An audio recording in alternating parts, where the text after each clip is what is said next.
للہ وحدہ والصلاة والسلام علی من لا نبی بعدہ اما بعد فاعوذ باللہ من الشیطان الرجیم بسم اللہ الرحمن الرحیم وما ینطق عن الہوى ان هو الا وحی یوحی صدق اللہ مولانا العظیم رب اشرح لی صدری ویسر لی امری واحلل عقدۃ من لسانی یفقہوا قولی۔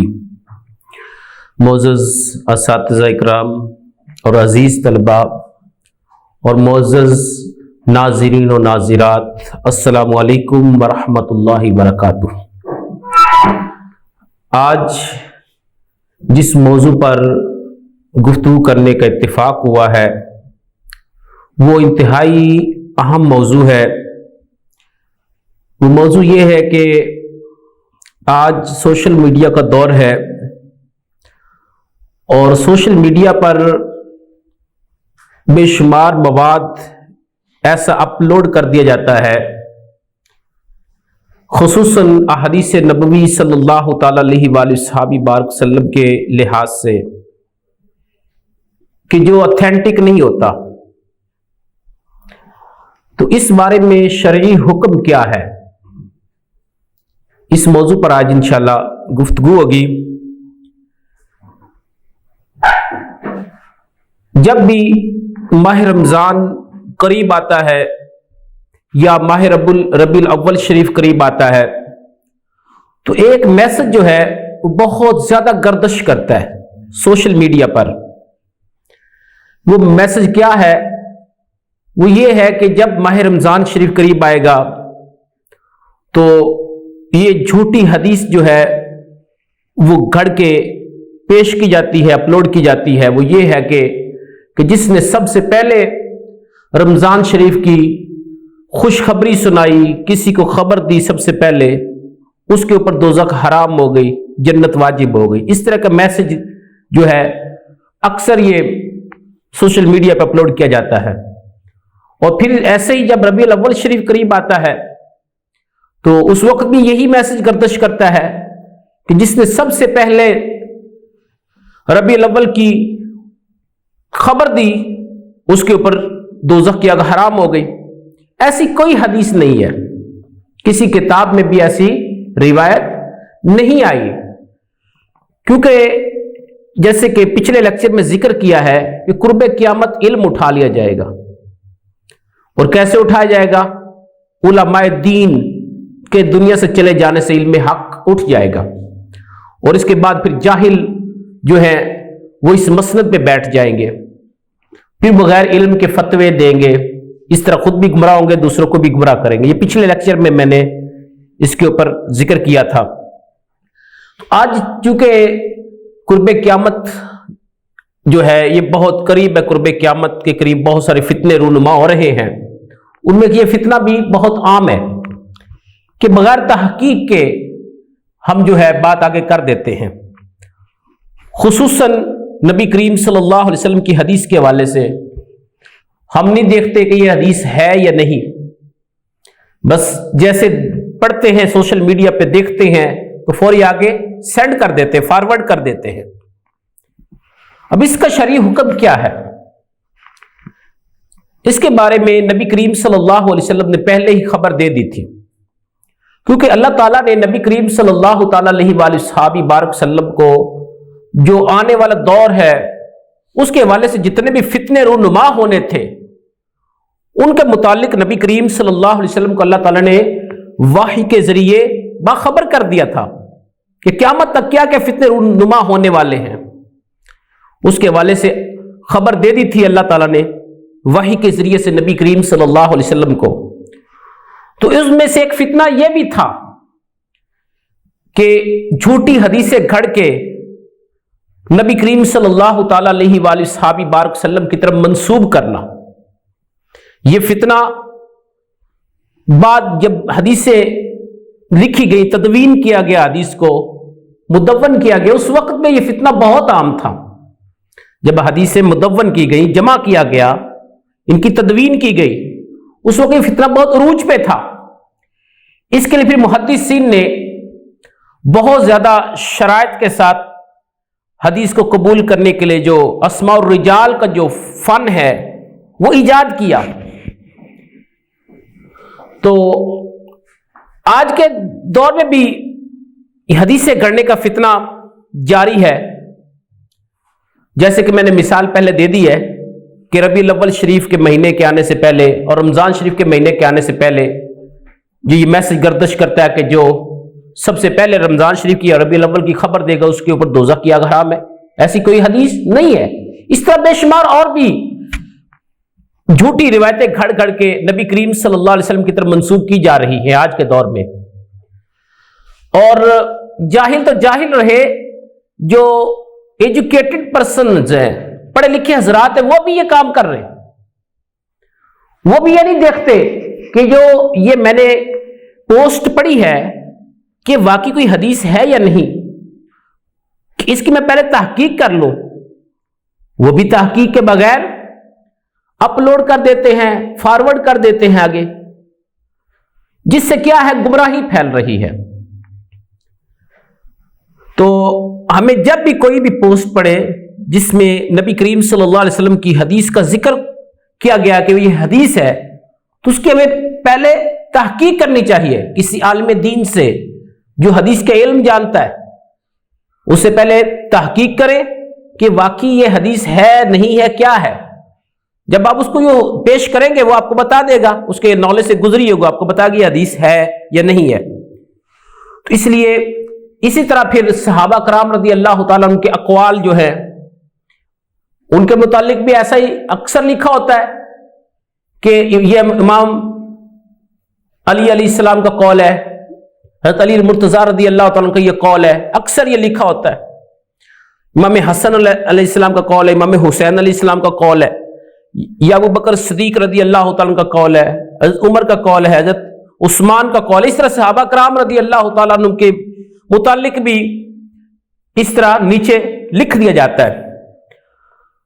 تو بات وہ ہوتی اچھی ہے بظاہر ہم دیکھتے ہیں تو، لیکن جب نیچے صرف امام حسین علیہ السلام، حضرت علی رضی اللہ تعالیٰ عنہ یہ اس طرح بس لکھا جاتا ہے، نیچے کوئی کتاب کا ریفرنس نہیں ہوتا، حوالہ نہیں ہوتا، یہ کون سی کتاب سے یہ قول لیا گیا ہے کبھی نہیں آپ دیکھتے. اس طرح کئی کتابیں بھی پرنٹ ہو چکی ہیں کہ جن میں آپ اکثر حضرت علی رضی اللہ عنہ کے اقوال کے نام سے کتابیں میں نے دیکھی ہیں بک ڈپو کے اوپر شاپس پہ، کہ وہاں پہ کتابیں مجھے دیکھی ہے کہ کتابچے چھوٹے چھوٹے دیکھے ہیں جن میں حضرت علی رضی اللہ تعالیٰ کے اقوال کے نام سے کتاب لکھی گئی ہے. اور میں نے اس کو جب کھول کے دیکھا اس میں کسی کتاب کو کوئی حوالہ درج ہی نہیں تھا.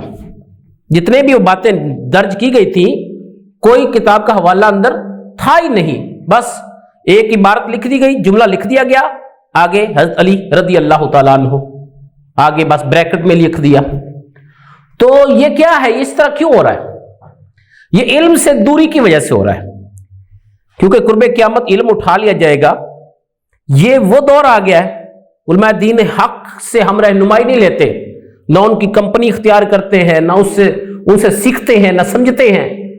تو ہم اپنے من کی دنیا میں بس گھوم رہے، جو ہمارے دل میں آتا ہے وہ اسی کو دین سمجھ لیتے ہیں.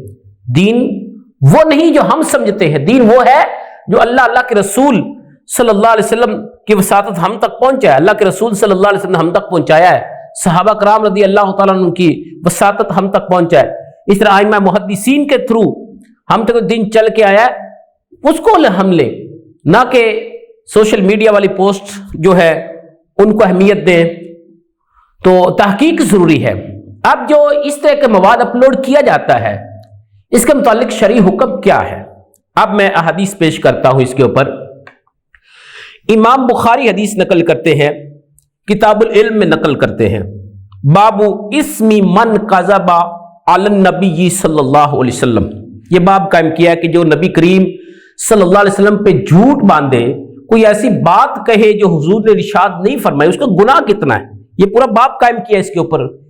اس کے اندر ایک حدیث یہ نقل کی ہے، حضرت علی المرتضیٰ رضی اللہ تعالی حدیث کو روایت کرتے ہیں کہ نبی کریم صلی اللہ علیہ وآلہ صحابی بارک وسلم نے فرمایا، لا تکذبوا علیہ فرمایا کہ میری طرف جھوٹی بات منسوب نہ کرو. کیوں؟ آگے فرمایا من کذب علیہ فلیلج النار. فرمایا کہ جس نے مجھ پر جھوٹ باندھا، یعنی میری طرف وہ بات منسوب کر دی جو میں نے نہیں کہی، تو فرمایا فلیلج النار، تو وہ شخص اپنا ٹھکانہ دوزخ میں بنا لے. اس حدیث کو امام بخاری نے بھی لیا اور امام مسلم نے بھی اس کو اپنی صحیح کے اندر نقل کیا المقدمہ میں. باب تغلیظ الکذب علی رسول اللہ صلی اللہ علیہ وسلم، یہ باب قائم کیا امام مسلم نے. اور پھر امام احمد بن حنبل نے بھی اس حدیث کو نقل کیا ہے المسند میں. امام ترمذی نے اس کو سنن میں کتاب العلم میں لیا. باب ما جاء فی تعظیم الکذب علی رسول اللہ صلی اللہ علیہ وسلم. پھر اسی حدیث کو امام ابن ماجہ نے سنن المقدمہ میں نقل کیا. باب التغلیظ فی تعمد الکذب علی رسول اللہ صلی اللہ علیہ وسلم. اور اس طرح پھر امام نسائی نے اس کو سنن الکبریٰ میں نقل کیا اس حدیث کو. اب اس حدیث سے کیا پتا چلا؟ نبی کریم صلی اللہ علیہ وسلم کو چونکہ اللہ تعالیٰ نے آنے والے ہر فتنے سے آگاہ کر دیا تھا، تو یہ بھی ایک بہت بڑا فتنہ تھا جو نبی پاک علیہ السلام کے وصال کے بعد شروع ہو گیا تھا. یہ فتنہ حدیثیں جھوٹی گڑنے والا، اور یہ چلتا رہا، پھر آج بھی یہ چل رہا ہے سلسلہ. تو اس سلسلہ میں نبی کریم صلی اللہ علیہ وسلم نے شرعی حکم کیا بیان فرمایا کہ جس نے کوئی ایسی بات میری طرف منسوب کر دی جو میں نے نہیں کہی، وہ اپنا ٹھکانہ دوزخ میں بنا لے. اب اسی طرح کی حدیث اور الفاظ کے ساتھ بھی آئی ہے. اس کو امام بخاری نقل کرتے ہیں کتاب العلم میں. یہی باب اسم من کذب علی النبی صلی اللہ علیہ وسلم. امام بخاری نے حدیث نقل کیا حضرت سلمہ بن اقوا رضی اللہ تعالیٰ عنہ صحابی رسول سے. حضرت سلمہ بن اقوا رضی اللہ تعالیٰ عنہ کہتے ہیں سمیعت النبی صلی اللہ علیہ وسلم یقول، آپ کہتے ہیں میں نے نبی کریم صلی اللہ علیہ وسلم کو فرماتے ہوئے سنا، من یقل علی ما لم اقل. نبی کریم صلی اللہ علیہ وسلم کہ جو شخص میری طرف کوئی ایسی بات منسوب کرے کہ جو میں نے نہیں کہی، فَلْيَتَبَوَّأْ مَقْعَدَهُ مِنَ النَّارِ. فرمایا کہ اس کی پھر سزا کیا ہے کہ جو بات میں نے نہیں ارشاد فرمائی اور کوئی شخص میری طرف ایسی اپنی طرف اس کی بات گڑے، میری طرف منسوب کر دے، تو اس کی کیا سزا ہے؟ فرمایا فَلْيَتَبَوَّأْ مَقْعَدَهُ مِنَ النَّارِ، تو وہ شخص اپنا ٹھکانہ جہنم میں بنا لے، دوزخ میں بنا لے. یہ دو حدیثیں. اور تیسری حدیث یہ بھی امام بخاری نے نقل کی کتاب العلم میں اسی باب میں. باب اسمی من کذب علی النبی صلی اللہ علیہ وسلم. حضرت ابو ہریرہ بیان کرتے ہیں کہ نبی کریم صلی اللہ علیہ وسلم نے فرمایا تسموا باسمی، فرمایا کہ میرے نام پہ نام رکھ لیا کرو. یعنی جیسے میرا نام محمد ہے تو تم بھی نام محمد رکھ سکتے ہو. جیسے امام بخاری کا اصل نام محمد ہے، محمد بن اسماعیل. تو ایک امام محمد گزرے ہیں، امام اعظم ابو حنیفہ رحمہ اللہ کے شاگرد امام محمد بن حسن شیبانی. تو یہ محمد نام بھی رکھا جا سکتا ہے، اکیلا بھی جائز ہے. آگے جیسے محمد احمد ہے، محمد عبداللہ ہے، اس طرح بھی جائز ہے. تو نبی کریم صلی اللہ علیہ وسلم تسموا باسمی، میں کہ میرے نام پہ نام رکھ لو، ولا تقتنوا بکنیتی، لیکن میری کنیت پر کنیت نہ رکھو. جیسے حضور صلی اللہ علیہ وسلم کی کنیت ابو القاسم ہے، تو اس طرح کسی کے بیٹے کا نام قاسم ہو تو اپنے بیٹے کی مناسبت سے ابو القاسم کنیت اختیار نہیں کر سکتا، تو اس سے منع کر دیا. پھر آگے حدیث کے الفاظ مر رآنی فی المنام فقد رآنی، فرمایا کہ جس نے مجھے خواب میں دیکھا، جس نے میری خواب میں زیارت کی، فرمایا فقد رآنی، تو بے شک اس نے مجھ کو ہی دیکھا ہے، اس نے میری ہی زیارت کی ہے. پھر آگے فرمایا فإن الشیطان لا يتمثل فی صورتی، فرمایا کہ کیونکہ شیطان جو میری صورت اختیار نہیں کر سکتا. اللہ نے شیطان کو اختیار دیا ہے کہ وہ مختلف صورتیں اختیار کر سکتا ہے، مختلف شکلیں اختیار کر سکتا ہے، کسی بزرگ کی شکل میں آ کے کسی کو گمراہ کر سکتا ہے. تو فرمایا نبی کریم صلی اللہ علیہ وسلم کے شیطان میری شکل و صورت اختیار نہیں کر سکتا، اور اسی طرح باقی انبیاء علیہ السلام کی بھی شکل اختیار نہیں کر سکتا. تو یہ اس میں اس حدیث کے جملے میں اس میں فرمایا کہ جس نے خواب میں میری زیارت کی اس نے واقعی میری ہی زیارت کی. یہ تو صحابہ کرام رضی اللہ تعالیٰ عنہ کے حوالے سے تو بات سمجھ میں آتی ہے کہ جنہوں نے براہ راست حضور کا دیدار کیا، حضور کا حلیہ مبارک دیکھا، زیارت کی، ہر وقت حضور کی صحبت میں رہتے تھے، وہ تو ان کو تو پتہ ہے کہ واقعی حضور کی زیارت ہوئی خواب میں. لیکن جنہوں نے دیکھا نہیں حضور کو، بعد میں آنے والے امتی ہیں، اگر ان کو زیارت حضور کی ہو گئی تو کیسے پتہ چلے گا کہ واقعی نبی پاک علیہ السلام کی زیارت ہوئی ہے یا کسی اور کی ہوئی ہے؟ تو اس کے بارے محدثین نے لکھا ہے کہ جو بھی احادیث میں سیرت کی کتابوں میں نبی کریم صلی اللہ تعالی علیہ وآلہ وسلم کا حلیہ اقدس بیان کیا گیا ہے، اگر اس حلیہ اقدس کے مطابق زیارت ہوئی تو پھر واقعی نبی کریم صلی اللہ علیہ وسلم کی زیارت ہو گئی، جو حلیہ اقدس حدیث کی کتابوں میں ہمیں ملتا ہے. تو جو شخص بھی اس بات کا خواہش مند ہے کہ مجھے نبی کریم صلی اللہ علیہ وآلہ وسلم کی زیارت ہو خواب میں، تو اس کو چاہیے کہ پہلے نبی کریم صلی اللہ تعالی علیہ وآلہ وسلم کا حلیہ اقدس جو ہے وہ سیرت کی کتابوں میں جو بیان ہوا ہے، حدیث کی کتابوں جو بیان ہوا ہے، اس کو ضرور پڑھے. اس کے مطابق اگر خواب میں زیارت ہوتی تو پھر وہ حضور نبی کریم صلی اللہ علیہ وسلم کی زیارت ہی سمجھی جائے گی. اس طرح باقی انبیاء علیہ السلام کی اگر کسی کو خواب میں زیارت ہوئی، جو ان کی سیرت بیان کی گئی حدیث کی کتابوں میں، سیرت کی کتابوں میں، اس کے مطابق اگر زیارت ہوئی ہے تو وہ بھی اسی نبی کی زیارت ہی کہلائے گی. تو آگے پھر فرمایا وَمَنْ كَذَبَ عَلَيَّ مُتَعَمِّدًا فَلْيَتَبَوَّأْ مَقْعَدَهُ مِنَ النَّارِ، اور آگے فرمایا کہ جس نے جان بوجھ کر مجھ پر جھوٹ باندھا تو وہ اپنا ٹھکانہ جہنم میں بنا لے. یہ حدیث پوری جو بھی میں نے پڑھی ہے صحیح بخاری شریف کی حدیث ہے، کتاب العلم باب اسم من کذب علی النبی صلی اللہ علیہ وسلم، اور پھر امام احمد بن حنبل نے بھی اس کو مسند میں روایت کیا ہے. ابھی ان حدیث سے کیا پتا چلا کہ کتنا سخت جو ہے جرم ہے یہ کہ ہم بغیر تحقیق کے نبی کریم صلی اللہ علیہ وسلم کی حدیث آگے فارورڈ کریں. کتنا سخت گناہ ہے یہ. ابھی ہم نے حدیث کی روشنی میں پڑھا. اب حدیث جو ہم آگے پھیلاتے ہیں، آگے سناتے ہیں، ان کا بڑا اجر و ثواب ہے، لیکن کب؟ جب تحقیق کے ساتھ سینڈ کریں گے. کیا؟ تحقیق کے ساتھ کہ واقعی نبی کریم صلی اللہ علیہ وسلم کی حدیث ہے، جو حدیث کے ریفرنسز ہیں ان کے حوالے سے سینڈ کریں، پھر ہے وہ اچھی خوشخبری میں داخل ہوگا. وہ خوشخبری نبی کریم صلی اللہ علیہ وسلم نے وہ بھی بیان فرمائی ہے کہ جو نبی کریم صلی اللہ علیہ وسلم کی حدیث سے بیان کرتا ہے، سناتا ہے، صحیح جو حدیثیں ہیں، روایت ہے حدیث کی کتابوں سے، اس کے لیے بھی خوشخبری دی ہے کہ اللہ تعالیٰ اس بندے کو خوش آباد رکھے، اس کا چہرہ تر و تازہ رکھے. اب اس کے متعلق دو حدیثیں حضرت عبداللہ بن مسعود رضی اللہ تعالیٰ عنہ بیان کرتے ہیں کہ رسول اللہ صلی اللہ علیہ وآلہ صحابی بارک وسلم نے فرمایا نور اللہ امرأً سمع منا شیئا، فرمایا کہ اس بندے کو اللہ خوش رکھے، آباد رکھے، اسے تر و تازہ رکھے کہ جس نے ہم سے کوئی بات سنی. کیا کیا؟ ہم سے کوئی بات سنی، کوئی حدیث سنی مجھ سے، کما سامعہ فبلغہ، کما سامعہ فبلغہ، پھر اس کو آگے پہنچا دیا.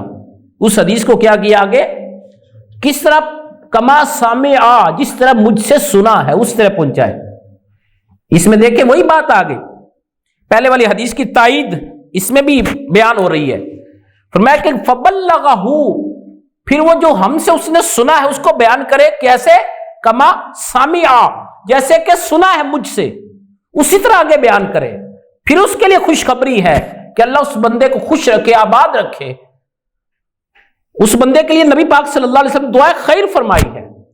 کتنی خوشبختی والی بات ہے کہ ایک بندہ نبی کریم صلی اللہ علیہ وسلم کی حدیث سے بیان کرے، جو تحقیق کے ساتھ بیان کر رہا ہے، اتھینٹک بیان کر رہا ہے، حوالہ جات کے ساتھ بیان کرے. اس حدیث کو امام ترمذی نے کتاب العلم میں نقل کیا، باب ما جاء فی الحث علی تبلیغ السماع.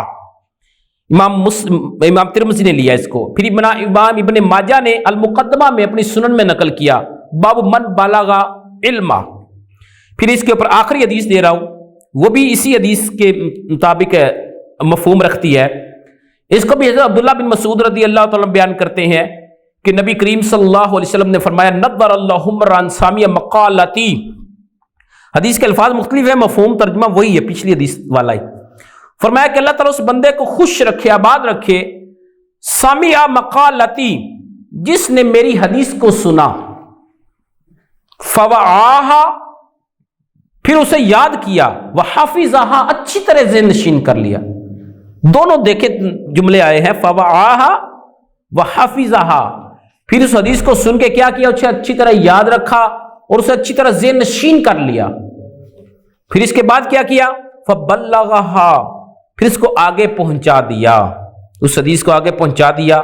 فرمایا کہ اس بندے کو اللہ خوش آباد رکھے. تو کتنی یعنی دیکھیں دعائے خیر ہے اس میں. اب دیکھیں نا، آج ہم مختلف بزرگوں کے پاس دعائے خیر کے لیے جاتے ہیں، سفر کر کے جاتے ہیں، تو یہ گناہ نہیں، اچھا کام ہے دعائے خیر کرانا نیک لوگوں سے، بلکہ حدیث میں اس کا ذکر بھی ملتا ہے. لیکن دیکھیں نبی کریم صلی اللہ علیہ وسلم نے اس کے لیے تو خوشخبری دے دی، دعائے خیر فرما دی اس شخص کے لیے کہ جو نبی کریم صلی اللہ علیہ وسلم کی صحیح حدیث سے بیان کرے. صحیح جو حدیث کی اتھینٹک کتابوں سے ثابت ہے، جو صحاح ستہ کی کتابیں ہیں، بخاری، مسلم، ترمذی، ابو داؤد، سنن ابن ماجہ، سنن نسائی، موطا امام مالک، مسند احمد بن حنبل، اس طرح دیگر حدیث کی جو کتابیں ہیں، امہات الکتب ہیں، ان کے جو ریفرنسز کے ذریعے سے آگے حدیث سے بیان کرے نبی کریم صلی اللہ علیہ وسلم کی اتھینٹک، تو اس کے لیے نبی کریم صلی اللہ علیہ وسلم نے دعائے خیر فرما دی ہے کہ اللہ اس کو خوش آباد رکھے.